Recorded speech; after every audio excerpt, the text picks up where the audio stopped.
Hello, everyone. My name is Jacob, and today I want to share with you the story of how I learned English. A journey filled with struggles, mistakes, small victories, and countless lessons. This isn't just a story about learning a language. It's a story about transformation, resilience, and the power of persistence. What started as a simple goal to improve my communication skills eventually turned into a life-changing experience that opened doors I never thought possible. It wasn't always easy, and there were moments when I wanted to give up.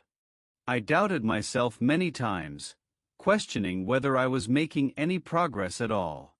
But through those challenges, I discovered strength and confidence I didn't know I had. Today, I'm going to take you on that journey, from the early days of feeling lost and overwhelmed to the turning points that changed everything. So sit back, relax, and let's go on a deep dive into the ups and downs of this adventure. I promise it's not just a story about language, it's about how we grow when we push ourselves beyond what we think is possible. Let's get started. When I first started learning English, I felt completely overwhelmed, like I had been dropped into a maze with no clear way out. Every word seemed foreign, every sentence too complicated, and the grammar rules felt like an impossible puzzle. I remember vividly my first attempt at speaking English in public. It was during a class introduction. The teacher asked each of us to introduce ourselves in English. As the turn moved closer to me, my pulse quickened, and a wave of anxiety washed over me. My thoughts scattered in every direction as I struggled to put together a simple sentence in my mind. When it was finally my turn, I stood up and felt the weight of everyone's eyes on me. Mein Name ist Jakob. Ich stamme ret. My voice trembled, my palms were drenched in sweat, and the words felt heavy and awkward in my mouth. My classmates waited, their expressions a mix of encouragement and anticipation, but my mind went completely blank. I had prepared for this moment countless times in my head, but nothing seemed to help at that moment. The rest of my sentence never came. Instead, I ended with an awkward pause and quickly sat down, my face burning with embarrassment. For days afterward, that experience haunted me. I replayed it in my mind over and over again, each time feeling the sting of failure. I felt exposed and vulnerable, like I had revealed a weakness to the world. I avoided speaking in class for weeks, afraid that I would repeat the same mistake. Silence became my refuge, a way to protect myself from the possibility of failure. But deep down, I knew that staying silent wasn't the answer. I had dreams of traveling, making new friends, and expanding my horizons, and English was the key to unlocking those opportunities. One day, as I watched a travel documentary about people exploring new cultures and forming lifelong connections, something inside me shifted. I realized that if I allowed fear to hold me back, I would never experience the life I wanted. Jacob, I told myself, you can be afraid, but you can't let that fear control you. Fear is just a feeling, it doesn't have to dictate your future. You'll take this one step at a time. From that day on, I made a promise to myself. I would take action every day, no matter how small, to push through the fear. It didn't matter if my progress was slow, what mattered was that I kept moving forward. I understood that mistakes weren't failures but opportunities to learn. Instead of seeing them as something to be avoided, I started to embrace them.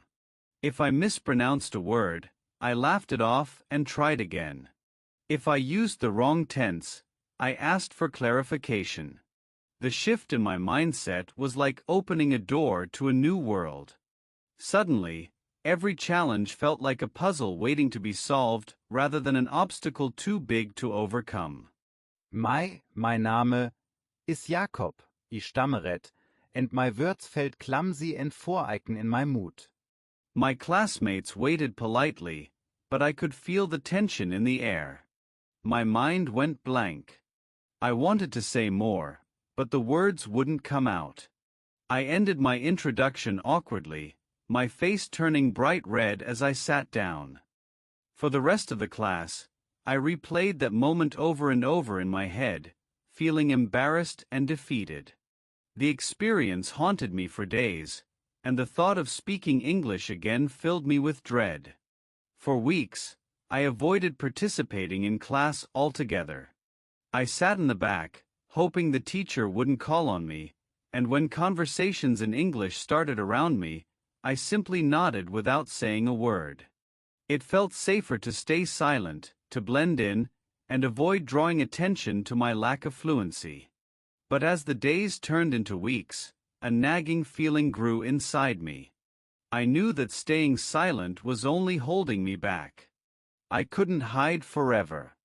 I had dreams, big dreams of traveling the world, making new friends, experiencing different cultures, and opening doors that only English could unlock. The thought of those possibilities kept me up at night. I imagined walking down the streets of New York, confidently asking for directions. I saw myself sitting in a cafe in London, chatting with new friends about life and travel. I dreamed of attending international conferences, exchanging ideas, and understanding the world through a new language. Each vision felt like a glimpse into a future just beyond my reach. And so, one evening, sitting alone in my room, I made a decision. Enough was enough. I couldn't let fear dictate my life any longer. Jacob, I told myself, you're going to take control. It's okay to be scared, but you won't let fear win. From this moment on, you'll take small, steady steps every single day. One day at a time. One word at a time. I didn't expect miracles overnight, but I promised myself that I would push through the fear no matter how slow the progress seemed. If I made a mistake, and trust me, there were plenty, I wouldn't let it crush my confidence. Instead, I treated each mistake like a teacher, pointing out what I needed to improve. Some mistakes were funny, like the time I accidentally told someone I was feeling chicken instead of feeling chili, and others were more frustrating, like forgetting an important word mid-conversation. But little by little, I began to see these slip-ups as valuable learning moments rather than failures. Each mistake was a step toward my goal, a chance to get better and stronger. I remember one specific instance when I was ordering coffee at a local cafe. I was determined to practice my English, so I walked up to the counter, took a deep breath and confidently said, "I would like a large latte with oat milk, please." For the first time, the words flowed naturally. The barista smiled and asked, "Would you like it hot or iced?" And for a split second, panic set in. I hadn't prepared for that question. I stuttered for a moment, then blurted out, "Hot." Yes, hot. It wasn't perfect, but I felt proud of myself for staying in the conversation instead of retreating.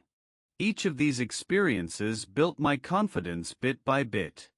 I started to crave more opportunities to practice, seeking out conversations whenever I could. I made it a habit to ask questions when I didn't understand something, turning everyday moments into language learning exercises. Whether it was chatting with a store clerk, asking for directions, or discussing the weather with a neighbor, I took every chance to engage.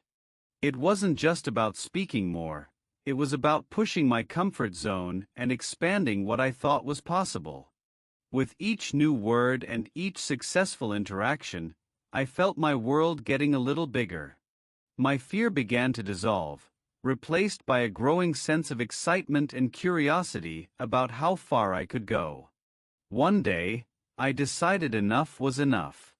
I realized that if I truly wanted to improve, I couldn't sit around waiting for the fear to disappear. Fear would always be there, lurking in the background, but it didn't have to define my journey. It was time to take control. I couldn't wait for the perfect moment or a sudden surge of confidence to push me forward. I had to act despite the fear. I remember standing in front of my mirror that night, looking myself in the eyes, and saying, "Jacob, it's okay to feel scared, but you can't let fear control you anymore. Jure strongartan tink. You're going to take this step one day at a time, one word at a time. Mistakes are part of this process. They don't mean you're failing. They mean you're trying." I set a simple but powerful goal for myself. Every day, I would speak at least 5 sentences in English, no matter how awkward or incomplete they felt. Whether I was practicing in front of a mirror, talking to myself while cooking, or rehearsing conversations in my head during my morning walk, I committed to showing up daily. This wasn't about perfection, it was about consistency and courage. Even the smallest step forward would be a victory, and I was ready to celebrate every single one. I was terrified of making mistakes. Every time I thought about speaking, I imagined people laughing at my mispronunciations or judging me for my broken sentences. The fear of being ridiculed was paralyzing. But one day, something shifted in my mindset. I came to a life-changing realization: mistakes are not failures, they are stepping stones. They are not signs of inadequacy. They are proof that you are trying, learning, and growing. From that moment, I decided to embrace every mistake as an opportunity to get better, to reflect, and to refine my skills. Small steps that built my confidence. Instead of overwhelming myself by trying to master everything at once, I decided to break my learning into manageable, deliberate actions that felt achievable and rewarding. I knew that small steps, taken consistently, would build a strong foundation. At first, these steps were modest but significant. A talk to myself. I started by talking to myself in English at home. I described what I was doing: "I'm making breakfast, I'm going for a walk." A mirror practice. I stood in front of the mirror and spoke to my reflection. This helped me get used to hearing my own voice in English. A set achievable goals. My first goal was simple: learn 5 new phrases each week and use them in conversations. These small practices made a huge difference in my progress. At first, the changes were subtle, like recognizing a word in a song or feeling less tense when speaking to a cashier. But over time, these small victories started to pile up. One day, I realized that my fear wasn't gone, but it had taken a back seat. I was no longer paralyzed by the idea of making mistakes. Instead, I embraced each conversation as a chance to grow, learning to laugh at myself when things didn't go as planned. Little by little, my fear started to fade and was replaced by a growing sense of excitement and curiosity about what else I could achieve. I stopped focusing on perfection and started enjoying the process. One of the most effective ways I improved was by listening to English every day, immersing myself in the language in every way possible. I didn't just listen passively, I became an active and intentional listener. Every interaction with English became an opportunity to learn something new and challenge myself to understand more. Whether it was the lyrics of a song, the dialogue in a movie, or even snippets of conversations I overheard in public, I tuned in carefully. I paid attention to the rhythm of the sentences, the pronunciation of words, and how speakers emphasized certain phrases to convey emotion or meaning. When I listened to music, I didn't stop at enjoying the melody. I looked up the lyrics, read along as the song played, and repeated lines out loud. It helped me grasp colloquial expressions and phrases that aren't always taught in formal lessons. Movies were another treasure trove of learning opportunities. I would pause scenes, rewind, and mimic the actors' lines to match their intonation and pronunciation as closely as possible. It felt like I was shadowing a teacher with every film I watched. Beyond entertainment, I sought out real-life conversations as listening exercises. I would sit in cafes or public spaces and quietly listen to how native speakers interacted with each other.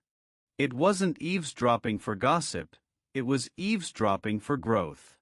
I observed how they asked questions, responded, and used filler words like or you know. These moments were just as educational as any textbook, and they taught me how people speak naturally, not in the polished, scripted way often found in language learning materials. Slowly, I began to catch more words, recognize familiar phrases, and anticipate what might be said next. Listening stopped feeling like a test and started feeling like a game, a puzzle that I could piece together one word at a time. Listening to music and podcasts. I started with songs in English because music felt like a safe and enjoyable way to ease into the language. At first, I couldn't understand much beyond a few scattered words, but I focused on the melody and rhythm. I found that the repetition of lyrics helped me memorize common phrases without even realizing it. I would listen to a song multiple times, then look up the lyrics and sing along. It became a ritual, headphones on, lyrics in hand, and my voice, off-key but determined, repeating each line until it felt natural. Gradually, I picked up not only vocabulary but also colloquial expressions that textbooks never mentioned. Podcasts, on the other hand, were a game changer for understanding real-life conversations. Unlike scripted language learning audio, podcasts offered unfiltered dialogue, complete with filler words, natural pauses, and a variety of accents. I chose podcasts on topics I loved: travel, personal growth, and storytelling, which made listening feel less like studying and more like an engaging conversation. At first, I could only catch bits and pieces, but with time, I began to understand full sentences, then entire episodes. It was like watching a blurry image come into focus, little by little. Using subtitles. Watching movies and TV shows with subtitles became one of my most powerful tools for learning. Each film or series felt like a private English lesson disguised as entertainment. I wasn't just a passive viewer, I actively engaged with the content. I'd watch a scene multiple times, pausing frequently to replay certain parts and focus on how the actors delivered their lines. Mimicking their pronunciation and intonation became my favorite practice. It wasn't just about repeating the words but capturing the emotion and rhythm behind them. In those moments, it truly felt like I had a team of professional English teachers in my living room, guiding me with every pause, every rewind, and every phrase I repeated until it felt natural. Expanding my vocabulary was like constructing a house. Each word became a sturdy brick, carefully placed to make my language skills stronger and more versatile. At first, it felt slow, like laying the foundation of a building. I focused on mastering the basics: words for greetings, daily activities, and emotions. Then, as my confidence grew, I began to add more specialized vocabulary, creating whole new rooms in my linguistic house: one for travel, another for hobbies, and yet another for professional conversations. Each new word not only added to my knowledge but also unlocked new ways to express myself, making my language house a comfortable and well-rounded place. Learning common words first. I started with the most commonly used words because they form the foundation of everyday conversations. Rather than diving into complex vocabulary that I wouldn't use regularly, I concentrated on mastering simple, practical words like hello, thank you, and food. These words may seem basic, but they became my essential tools for survival in real-life situations. I practiced them repeatedly until they became second nature, using them to build my first conversations. Slowly, I began to string these words together into sentences, feeling a little more confident each time I successfully communicated something simple but meaningful. Learning words in context. Words made more sense when I learned them in full sentences and real-life contexts. Instead of isolating vocabulary, I connected words to situations that felt relevant and personal. For example, rather than just memorizing the word dog, I learned to say, "I have a dog," or "My dog likes to play outside." These sentences painted a picture in my mind, making the words easier to recall. I would create mini-stories around each new word, imagining different scenarios where I could use it. This approach turned learning into an engaging exercise, where every word became part of a larger narrative I could build and revisit. Speaking was, without a doubt, the hardest part for me. Writing and listening came more naturally, but when it came to speaking, I would freeze on the spot, feeling as though my tongue had forgotten how to move. My heart would race, and the words I had carefully prepared in my head would vanish the moment I tried to speak. It was frustrating and disheartening, but everything changed when I joined a language exchange group. In that group, I found a supportive environment filled with people who were learning English just like me. We were all on the same journey, facing similar struggles and celebrating each small victory together. Practice makes progress. We practiced together every week, creating an atmosphere filled with encouragement and energy. We laughed heartily at our mistakes, turning what could have been embarrassing moments into opportunities to learn. Each session became a shared adventure, where we compared notes, shared tips, and swapped stories of our progress. Slowly but surely, speaking became less intimidating and even enjoyable.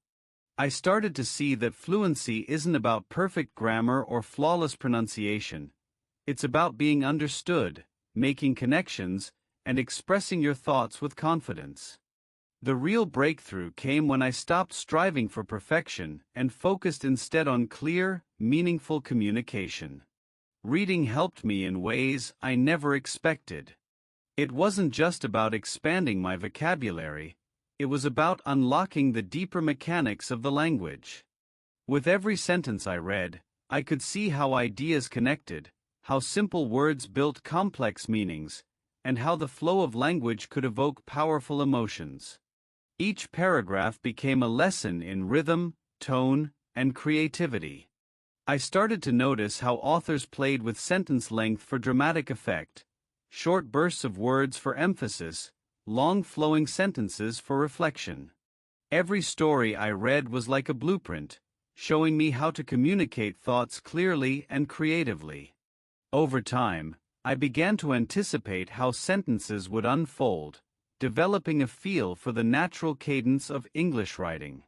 The more I read, the more confident I felt in my ability to express my own ideas in writing. Starting with simple texts. I began with children's books, which provided a gentle and welcoming introduction to English. Their simple language and colorful, engaging stories made learning enjoyable rather than intimidating. I read them multiple times, each pass helping me recognize familiar words and phrases more quickly. With each reread, I noticed details I hadn't picked up before, which made the process feel like discovering hidden treasures within the text. This repetition helped build my foundation without feeling tedious. Once I felt comfortable with children's books, I transitioned to news articles and short stories. News articles introduced me to current events, expanding my vocabulary with formal and topic-specific language. They also gave me insight into sentence structure and the concise, objective tone used in journalism. On the other hand, short stories became my gateway to creativity and emotional depth in language. They taught me about narrative flow, character development, and how language could paint vivid images in a reader's mind. I vividly remember getting lost in certain stories, reading late into the night as I became absorbed in the characters and their journeys. Each page became a stepping stone toward greater fluency. The more I read, the more confident I became, not just in recognizing new words, but in understanding context, tone, and deeper meaning. I began to anticipate sentence patterns and narrative structures, which made even unfamiliar texts feel approachable. With every book and article, my comprehension grew, and I found myself ready to tackle increasingly complex texts with curiosity and excitement. Writing was my secret weapon, my safe space to experiment with a language without fear of judgment. I kept a journal and made it a daily habit to jot down my thoughts, experiences, and reflections in English. At first, my sentences were short and fragmented, barely stringing together coherent thoughts. I wrote things like, "Today is sunny," or "I went to the market." It felt like building with small, mismatched blocks, but over time, those blocks began to fit together more naturally. My sentences grew more descriptive, my ideas more fluid. Soon, my journal became more than just a collection of daily updates. It became a canvas for self-expression. I wrote about my dreams, my goals, and even my frustrations with learning English. If I discovered a new word, I challenged myself to use it in at least 3 different entries that week. Sometimes, I wrote short fictional stories or described imaginary scenarios just to practice my narrative skills. Other days, I would recount conversations I had in English, reflecting on what went well and where I could improve. One of my favorite exercises was writing letters to an imaginary pen pal. I'd describe my day, my favorite hobbies, and even ask questions in the hope that my pen pal would magically write back. These playful exercises kept me motivated and turned writing into a creative and rewarding experience. Over time, I realized how much my writing had evolved. Complex sentences that once felt impossible now flowed with ease. The journal transformed into a personal time capsule of my progress, a living record of how far I had come and how much further I could still go. Using writing prompts. When I didn't know what to write, I turned to prompts that sparked my imagination and encouraged deeper reflection. Simple questions like, "What did I do today?" often led to surprisingly detailed entries. I would start by describing my day step by step, and before I knew it, I was adding how those experiences made me feel. Writing about my favorite place brought vivid memories to life, describing not just the sights but the smells, sounds, and emotions tied to that location. These prompts became my creative springboard, helping me organize my thoughts and, more importantly, pushing me to use newly learned vocabulary in fresh, meaningful ways. Each prompt was an opportunity to explore new expressions and expand my writing repertoire. Setting goals was crucial because they gave me direction, structure, and measurable milestones that made my progress feel tangible. I started with short-term goals, such as learning 5 new words a day and challenging myself to use each of them in a sentence during a conversation or in my writing. These small, daily targets built up over time, giving me a steady sense of accomplishment and reinforcing my learning in practical ways. For my long-term goals, I aimed to read an entire book in English without constantly reaching for a dictionary. At first, it felt daunting and almost impossible. I remember starting with a novel and struggling through the first few pages, stopping after nearly every sentence to look up unfamiliar words. It was frustrating, and I considered giving up. But then I decided to break the task into smaller, more manageable steps, like reading just 1 chapter per week and allowing myself to guess the meaning of certain words from context instead of looking up every single one. This strategy not only made the experience less overwhelming, but also improved my ability to infer meaning and boosted my confidence. I also set ambitious yet achievable goals around speaking. One of my initial goals was to have a 5-minute conversation entirely in English without reverting to my native language, a challenge that, at first, felt intimidating. I rehearsed simple dialogues and practiced common responses in front of a mirror, preparing myself for these moments. Another goal was to participate in group discussions, where the fast-paced nature of conversations required me to think on my feet. Although I stumbled and paused frequently, each small breakthrough gave me an overwhelming sense of pride. These successes, no matter how minor, became a powerful source of motivation. I celebrated each victory, whether it was successfully ordering food in English or completing a full conversation with a native speaker, knowing that every step was bringing me closer to fluency. Celebrating success. Every time I reached a goal, I celebrated in a way that made the achievement feel truly significant and memorable. Sometimes it was something simple, like indulging in my favorite dessert or watching an episode of a show I loved as a well-deserved break. Other times, I rewarded myself with bigger treats, a new book in English, a weekend outing with friends, or even a quiet afternoon at a cafe, reflecting on how far I had come. These celebrations weren't just about enjoying the moment. They were powerful motivators that recharged my energy and reinforced the idea that every milestone, no matter how small, was a step closer to achieving fluency. Each celebration became a marker of progress, reminding me that success isn't defined by giant leaps but by the steady accumulation of small wins. Learning English has been one of the most rewarding and transformative journeys of my life. It not only expanded my horizons but also opened doors I never thought possible, both professionally and personally. Today, I can communicate effortlessly with people from all over the world, engage in meaningful conversations about different cultures, and fully enjoy books, movies, and podcasts in English without the need for subtitles or translations.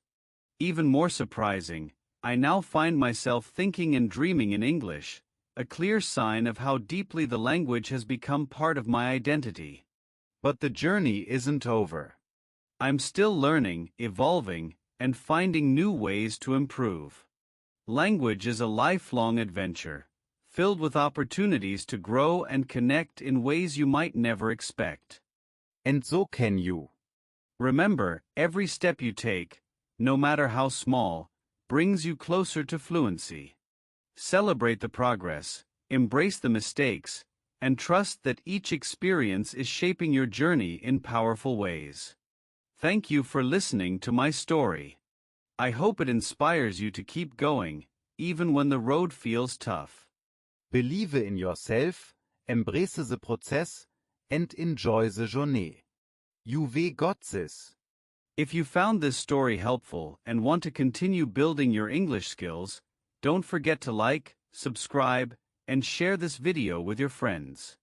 By subscribing, you'll get more tips, vocabulary, and resources to help you learn English more professionally and confidently. See you in the next video.